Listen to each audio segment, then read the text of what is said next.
It is the 24th of May 1337. The French king Philip VI has confiscated the English-held Duchy of Guyenne. This is serious. Armed conflict between the two nations is now inevitable. An Englishman opens up his diary and writes, "Today the 100 Years' War began." Okay, that's not true. The 100 Years' War didn't go by that name until the 19th century. While it was being fought, it was called the "Don't worry, it'll all be over by Christmas" war. Okay, I made that bit up too. Actually, they just called it the War, or the War with France, or the War of Succession, depending on the period.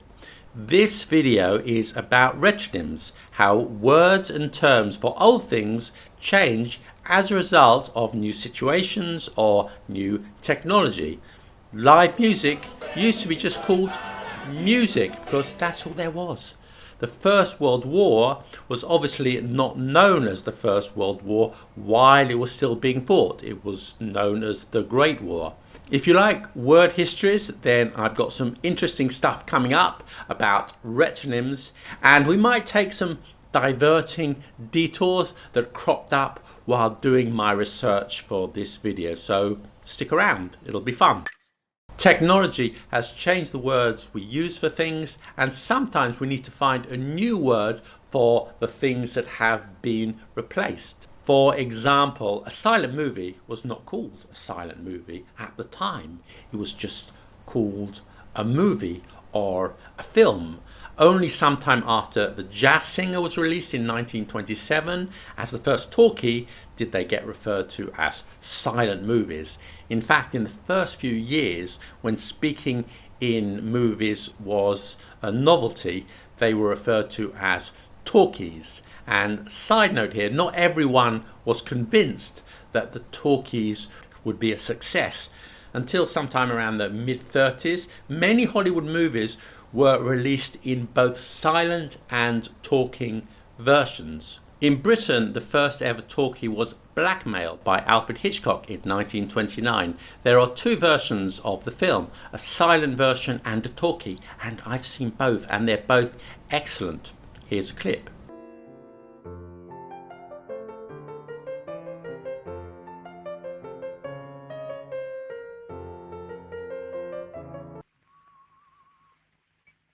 How do you hold it? What? Oh.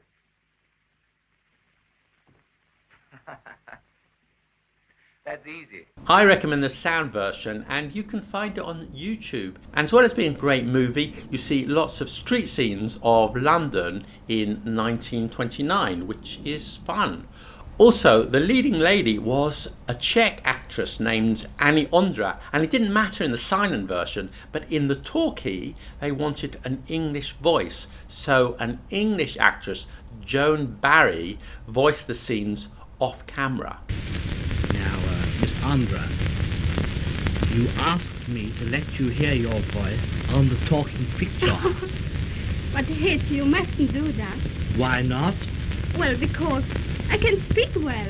Do you realize the squad van will be here any moment? No, really. Oh, my God, I'm terribly frightened. New technology is one of the greatest drivers of change in vocabulary, and depending on your age, you've probably noticed this over your lifetime, even if you're young. A landline now refers to a fixed telephone, but it used to be just called a telephone. The word landline is first attested by the Oxford English Dictionary from 1865. Now, I'm not sure why landline existed at that time. Maybe because there was also a sea line. I'm only guessing. But anyway, I'm not quite sure what that was. And the term landline that we use today only comes to us from the 2010s. By the way, let me tell you what prompted me to make this video in the first place. I was in a cafe in London and I ordered a cortado from the barista, and then he asked me if I wanted it with dairy milk. Dairy milk? I inquired. Yes, he said. Lots of people prefer oat milk or almond milk or soy milk because they are vegan or lactose intolerant. Okay, fair enough. I'm tolerant of the lactose intolerant, but I opted for the milk secreted by a cow. But then he said, whole milk or semi-skimmed? That's where I drew the line. I was tempted to tell him, there's only one kind of milk. That thing that you call semi-skimmed milk is not milk at all. All the tasty and nutritional bits have been removed, and what you're left with is just tasteless, milky water. Actually, I did mention it to him, and he looked at me as if I were a sociopath. But I felt I put up a robust defense. Anyway, cow's milk, dairy milk, whole milk, they are all retronyms. Then there's natural flavouring. Once upon a time, all flavourings were natural. Alas, those days are long gone. This retronym is needed to distinguish it from artificial flavourings and chemical ingredients. You know, the list of E numbers as long as your arm, made by food scientists in a laboratory and served up to us in the ultra-processed foods that we all consume. Some weird people still read paper books, and I confess I sometimes do that myself. On the subject of paper, a hard copy is a retronym to describe the printed version of something held on a computer. You only started hearing this term in the early 2000s, but doing some research, it's actually quite old, but the meaning has changed. It used to refer to a manuscript that had been edited and proofread and it was ready for printing, but nobody uses it like that these days. A hard copy is sometimes also humorously referred to as a dead tree copy, which I'd argue is inaccurate, as they don't actually kill the tree to make paper. It's not like beef, it's not a cow. You'll probably recognise a few retronyms that have emerged since the COVID lockdowns. Nowadays people talk about physical events or in-person meetings. Before they were just meetings. And another retronym you might hear is a face-to-face consultation. Wired internet is a retronym now that most connections are wireless. Incidentally, some of you may be surprised to hear that the term wireless stretches back to 1891, but you won't be surprised to hear that it was a different thing. In British English, the wireless was an informal term for the radio, and you still heard the term until the 1980s.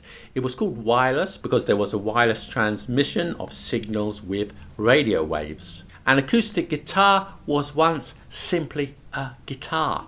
They were all acoustic. Since the mid-20th century, we've had electric guitars, and the world is a better place for it. A film camera used to be a camera. This retronym is needed to distinguish it from digital cameras and phone cameras. Offline is a retronym. Until the 1990s, everything was offline, and I can't think of the word that it replaces. I guess it's just like, I don't know, having a life. Once you bought things at shops, but this term is no longer sufficient as much of our purchasing is online. So at least two retronyms have been coined. A brick and mortar store, mostly used in American English, and a high street shop in British English, as opposed to an online store. So now we have more places and more words to describe where we buy things that we don't need and can't afford. Isn't that dandy? Retronyms are sometimes confused with anachronisms. So what's the difference?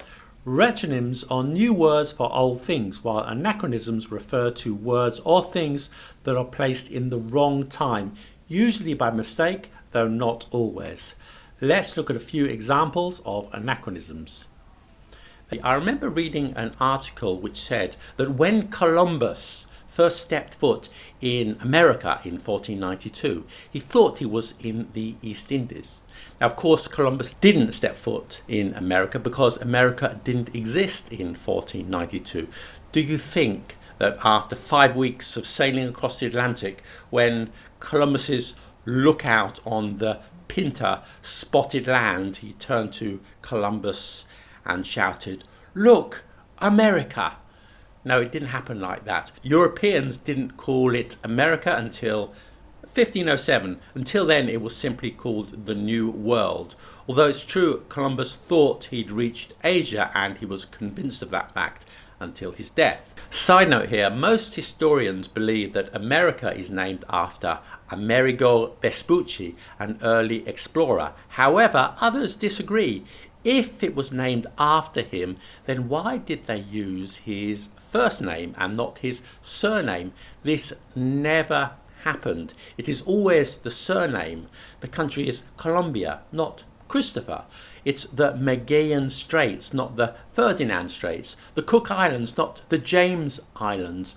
The Hudson River, and not the Henry River. Surely it should be the United States of Vespucci.